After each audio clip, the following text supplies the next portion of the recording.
আচ্ছা, আপনারও কি মনে হয় প্রেগনেন্ট হওয়া মানে রোজ এক গাদা করে ওষুধ খাওয়া? হেই এভরিওয়ান, আমি মন। যেই দিন আমি জানতে পারি আমি প্রেগনেন্ট, সেই মাস থেকেই কিন্তু আমি নিয়ম মেনে ডক্টর দেখিয়েছি, আর আমি সমস্ত রকম টেস্টও করিয়েছি। ভাগ্যবশত আমার সব টেস্টের রিপোর্ট পারফেক্ট ছিল। হিমোগ্লোবিন, থাইরয়েড, সুগার কোনো কিছুতেই কোনো রকম সমস্যা ছিল না।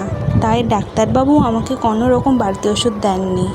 ওষুধ বলতে ওই প্রথম 3 মাস খেয়েছি ফলিক অ্যাসিড, 4 মাস থেকে শুরু হয়েছিল ভিটামিন আর ক্যালসিয়ামের বড়ি, আর 5 মাসের পর থেকে ডাক্তারবাবু আমাকে একটা হরলিক্স লিখে দিয়েছিলেন। ব্যাস, এই 9টা মাস।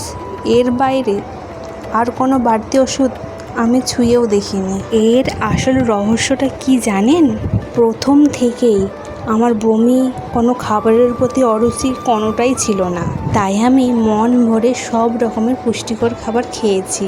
শরীর যদি ভেতর থেকে ঠিক থাকে আর পুষ্টির ঘাটতি না থাকে, ডাক্তাররা কিন্তু কোনো অযথা ওষুধ দেন না।